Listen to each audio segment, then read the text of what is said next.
आप लोग लगातार देख रहे हैं और जिस तरह से रिस्पॉन्स हमने पिछले 2 महीने में प्राप्त किया 10 प्रदेश में, वो अभूतपूर्व रहा है।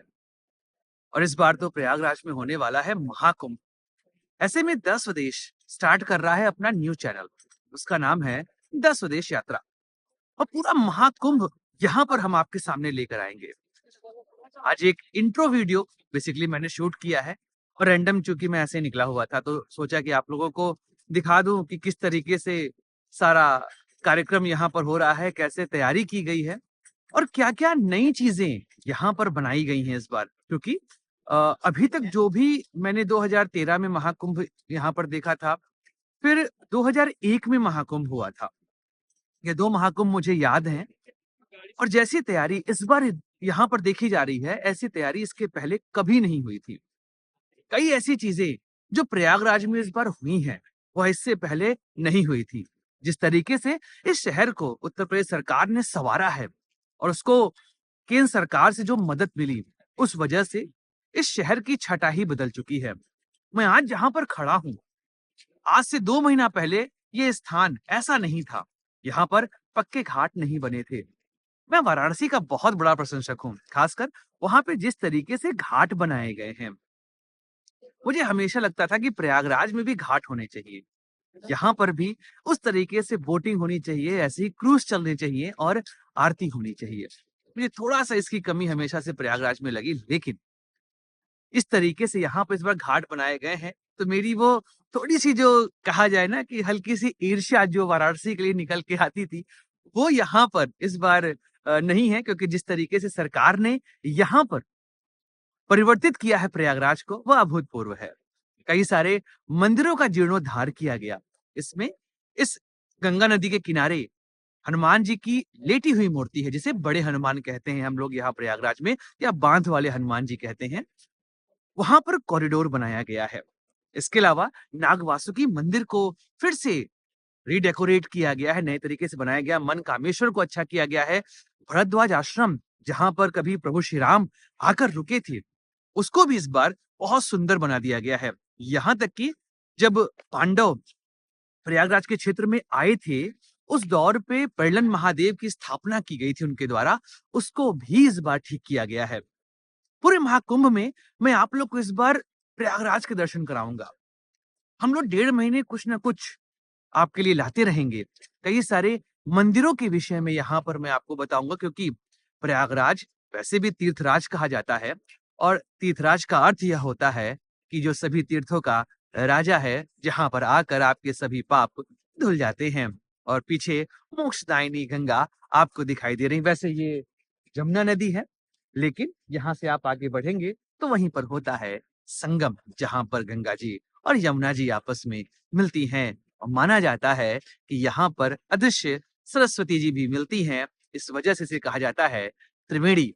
तो यह 10 स्वदेश यात्रा एक हमारा नया चैनल है। सब्सक्राइब करिए आप इसको भी। और पूरे प्रयागराज में होने वाला ये महाकुंभ जो हो रहा है इस बार, इसमें मैं आप लोग को बहुत अच्छी चीजें आप लोग के सामने पेश करूंगा। ये एक इंट्रो वीडियो था। अभी आप कुछ और चीजें देखेंगे। मैं इसके साथ आगे स्लाइड ऐड करूंगा। कुछ छोटे वीडियोस मैंने ऐड किए हुए हैं, जो मैंने रैंडमली ऐसे रिकॉर्ड कर लिए थे।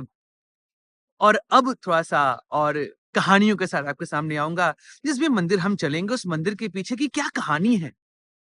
क्यों उस मंदिर का निर्माण किया गया और किसने उस मंदिर को बनाया? इस सब के विषय में हम लोग डिटेल बात करेंगे। और फिर शाही स्नान होंगे, कई सारे संत यहाँ पर आएँगे और इस तरीके से महाकुंभ और प्रयागराज, आप एक ऐसी ऊर्जा महसूस करेंगे जिससे आपके मन के सारे विकार स्वयं ही समाप्त हो जाएंगे। तो ऐसे में 10 स्वदेश यात्रा को आप जरूर सब्सक्राइब करिए और लाइक करिए हमारे इस वीडियो को। मिलेंगे अगले वीडियो में, जानेंगे प्रयागराज के बारे में, कहानियों के बारे में और महाकुंभ के इतिहास के बारे में। नमस्कार। महाकुंभ की शुरुआत हो चुकी है। एक्चुअली वैसे शुरुआत तो इसकी 13 तारीख से होनी है, लेकिन अभी से देखकर लग रहा है कि तैयारियां लगभग पूरी हो चुकी हैं। आप यहाँ पर देख रहे हैं अब चीज़ें काफ़ी सिंक्रोनाइज हो चुकी हैं। यहाँ पर ये पूरा जो एरिया है, ये महाकुंभ के लिए रेडी कर दिया गया है। ये जो रोड देख रहे हैं, ये रोड अभी नई बनी है। पहले केवल वो आई रोड हुआ करती थी।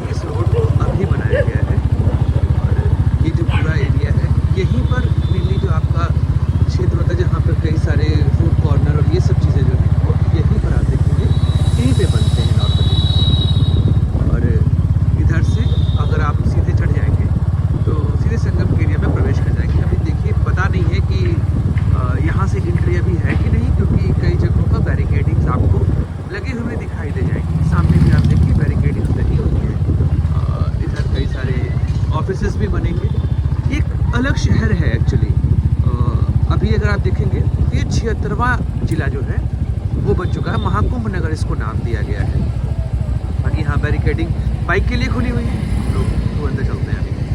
तो हम लोग अंदर आ गए हैं और अब इधर से आप ऊपर देखेंगे, यहाँ पे चढ़ाई है, यहाँ से हम लोग एंट्री करेंगे। वो पूरा संगम का क्षेत्र है। एक्चुअली गंगा नदी जो है वो यहाँ तक पहुँच जाती है। वैसे भी प्रयागराज के बारे में कहें तो गंगा नदी का एक महत्वपूर्ण रोल है। ये जो आप चढ़ाई देख रहे हैं, यहीं से हम लोग एंट्री करते हैं बेसिकली संगम क्षेत्र के लिए। यहाँ से लगभग आधे किलोमीटर होती है गंगा रिवर, और जो संगम है वो भी लगभग आधे पे है। यहीं पे यमुना एक तरफ से आती है और एक तरफ से गंगा जी आती है, दोनों मीट करती है। यहाँ से हम चढ़ाई चल रहे हैं और ये आप देखिए, ये पूरा संगम का क्षेत्र है जो आपको दिखाई दे रहा है। ये पूरा क्षेत्र है संगम का। द्वार अभी बनाया गया है, पहले ये द्वार नहीं हुआ करता था। इसको अभी तैयार किया गया है इस पर्टिकुलर जो इवेंट हो रहा है इसके लिए। पहले ये नहीं था यहाँ पर। ये पूरा एंट्री गेट है। यहाँ से नॉर्मली गंगा जी जो है यहाँ तक पहुँच जाती हैं जब बाढ़ का समय आता है। और ये पूरी प्लेट्स लगाई गई हैं जिस पे आप चल सकते हैं, क्योंकि नीचे पूरा आपको रेत दिखाई देगा।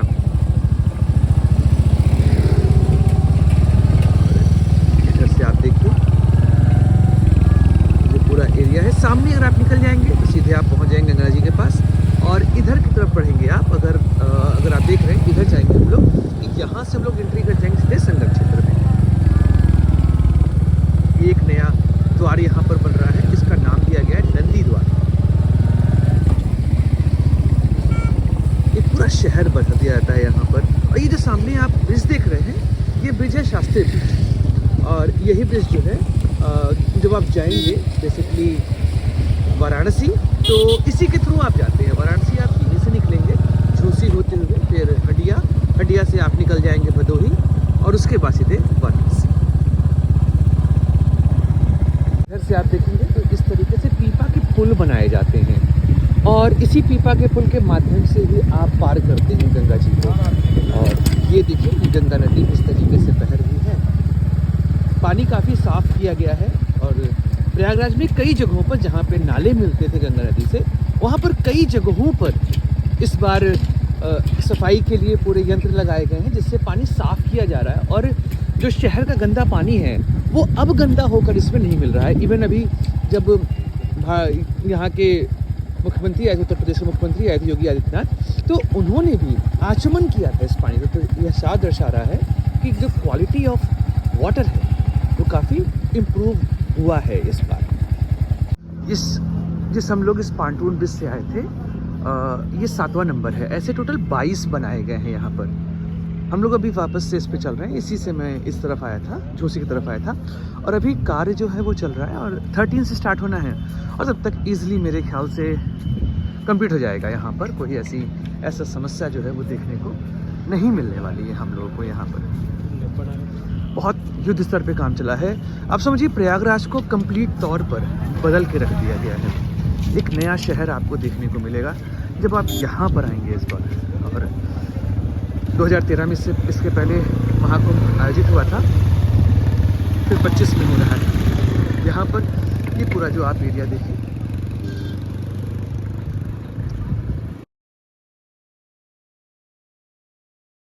यहाँ पर देखिए बहुत सारे पेड़ आपको दिखाई दे रहे होंगे सामने एकदम। वहीं पे एज है एक्चुअली, वहीं पे बनाया गया था। जो अकबर का किला है वहीं पर बना है, और वहीं पे गंगा और यमुना जो है वो आकर मिलती हैं। ये बेसिकली ये जो रिवर है ये गंगा नदी है, इधर से आ रही हैं और आगे यहाँ से आगे जाके मिर्ज़ापुर होते हुए और यहीं पर आगे मिल जाती हैं ये यमुना जी से। वहीं पर मिलते हुए ये निकल जाती है मिर्ज़ापुर के रास्ते वाराणसी। अच्छा, पहले क्या था, प्रयागराज में घाट की व्यवस्था बहुत नहीं थी, बहुत घाट नहीं थे। इस बार सरकार ने घाट भी कई सारे बनाए हैं। अभी हम आगे चलेंगे, घाट भी देख लेंगे कि यहाँ पर कई सारे पक्के घाट इस बार बनाए गए हैं इस पूरे क्षेत्र में। आप यहाँ देखेंगे संतों का आगमन जो है वो शुरू हो चुका है। कई सारे संत अब प्रयागराज में आ चुके हैं। अखाड़ों का निर्माण यहाँ पर हो चुका है। योगी जी भी आए थे संतों से मिलने और उनके लिए सम्मान प्रदर्शित करने। अभी कई चीज़ें बन रही हैं, 10 दिन में कंप्लीट हो जाएंगी। और खिचड़ी या संक्रांति जिसको कहते हैं, उस दिन पहला शाही स्नान जो है वो यहाँ पर होगा।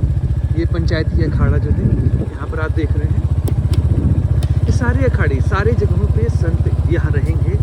आप सोचिए कि अगर किसी धरती पर इतने सारे संतों का समागम एक साथ होगा तो फिर वहाँ पर जो वाइब डेवलप होगी वो कितनी सकारात्मक होगी। जो ऊर्जा का प्रवाह यहाँ पर देखने को मिलेगा, वैसा प्रवाह फिर आपको पूरे विश्व में कहीं पर देखने को नहीं मिलेगा। वैसे भी प्रयागराज में होने वाला यह मेला किसी भी तरह के धार्मिक अनुष्ठानों की अगर हम तुलना करें तो सबसे बड़ा धार्मिक अनुष्ठान माना जाता है। देश के लगभग सभी संत यहाँ पर आते हैं और प्रयागराज की जो धरती है, यहाँ पर जब इन संतों का आगमन होता है उसके बाद प्रयागराज की ऊर्जा में एक अभूतपूर्व परिवर्तन देखा जाता है। इस वजह से ये जो समागम है, यहाँ पर जो संतों का आगमन है, उससे केवल आप इसको धार्मिकता के आधार मत देखें। अगर आप इसको ऊर्जा के सेंस में देखेंगे, आप इसको व्यवहारिकता के सेंस में देखेंगे, हर तरफ आपको एक ही चीज़ समझ में आएगी कि जब इन संतों का आगमन, इनके साथ बैठकर बातें करना, ये सब चीज़ें जब होती हैं तो उससे एक व्यक्ति का मस्तिष्क कितने अलग तरीके से आगे बढ़ेगा। उसके सोचने की क्षमता, उसका विचार, उसका व्यक्तित्व किस तरीके से सुधरेगा, यह सब आपको प्रयागराज में देखने को मिल जाएगा। और जिस तरह से इस बार इसका आयोजन उत्तर प्रदेश सरकार और भारत सरकार कर रही है, यह साफ दर्शा रहा है कि ऐसा समागम फिलहाल जब से मैं प्रयागराज में हूँ तब से तो मैंने नहीं देखा है। अब हम लोग पहुँच चुके हैं, ये जमुना जी का किनारा है और अभी जहाँ से हम लोग आ रहे थे वो गंगा जी का किनारा था। ये देखिए, ये पक्के घाट बनाए गए हैं, पहले ये पक्के घाट नहीं हुआ करते थे। और सामने जो आप देख रहे हैं वो अकबर का किला है और इसी किले के सामने आप देखेंगे पूरा संगम का क्षेत्र जो यहाँ पे आपको दिखाई दे रहा है। और वैसे भी इसे पहले इसका नाम इलाहाबाद हुआ करता था, तो बाद जो लगा हुआ है वो बेसिकली डिफाइन करता है फोर्ट को, किले को।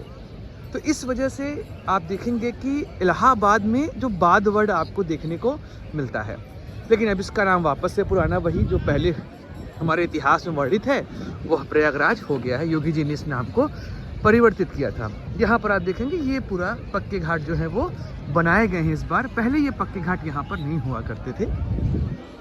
और ये आप देखिए लोग यहाँ पर बोटिंग कर रहे हैं।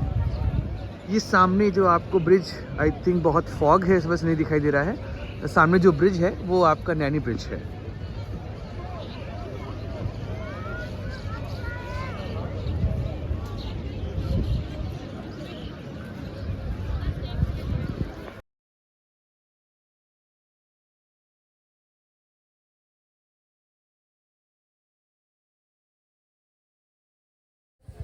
मित्रों, ये है अकबर का किला और यहाँ पर जो आप ये कॉरिडोर देख रहे हैं सामने, ये कॉरिडोर है अक्षय वट को जाने का। और ये पूरा जो है आप यहाँ पर किला देख रहे हैं, ये पूरा जो एरिया, ये किला, यहीं पे आगे देखिए किला घाट बनाया गया है। मैं इमेज भी लगा देता हूँ, किला घाट यहाँ पर बनाया गया है। और ये सामने जो आप मंदिर देख रहे हैं दक्षिण भारतीय शैली का, वो शिव जी का मंदिर है। और यहाँ पर देखिए जो आप सामने देख रहे हैं, यहीं पर कॉरिडोर बना है अभी बड़े हनुमान जी का या लेटे हनुमान जी का, या इसी को हम लोग प्रयागराज में बांध वाले हनुमान जी कहते हैं। तो ये भी यहाँ पर इस बार बनाया गया है। तो ऐसे में आप सोच सकते हैं कि कितनी प्रिपरेशन की गई है इस बार प्रयागराज में होने वाले महाकुंभ को लेकर। लिटरली अल्टीमेट बहुत प्रयास किया है सभी लोगों ने मिलकर, चाहे हमारे जिले की जनता हो, चाहे सरकार हो, राज्य और केंद्र दोनों, और चाहे कोई भी यहाँ पर नेता हो, सांसद हो, विधायक हो, हर किसी का यहाँ पर योगदान रहा है इसको और भव्य बनाने में। सबका अपना रोल रहा है। अभी थोड़ा बहुत काम मेरे ख्याल से पेंडिंग बचा हुआ है, कभी हम चलेंगे इसके अंदर भी और आपको दिखाएंगे पूरा रिव्यू कैसा है इस बार का। तो यहाँ पर हम समापन कर सकते हैं अपनी वीडियो का। आई थिंक आपको बहुत अच्छे दृश्य देखने को मिले होंगे। ऐसी एक रैंडम वीडियो था दोस्तों, यहाँ पर मैंने कोई खास गैजेट यूज़ नहीं किया है, मेरे हाथ में ही मोबाइल है और बस मैं शूट करते जा रहा हूँ। बाकी अब डिटेल वीडियो आते रहेंगे लगातार। पूरा महाकुंभ तो आपको दिखाना ही है, क्योंकि जो लोग प्रयागराज नहीं आ पाएंगे उनके लिए कम से कम व्यवस्था तो हो कि वो पूरे प्रयागराज में होने वाले महाकुंभ को देख सकें। और जैसे मैं कहता हूँ हमेशा, प्रयागराज में होने वाला महाकुंभ आपके मन के सभी विकारों को कर देता है समाप्त। तो ऐसे में हम लोग अब मिलते रहेंगे देश विदेश यात्रा पर।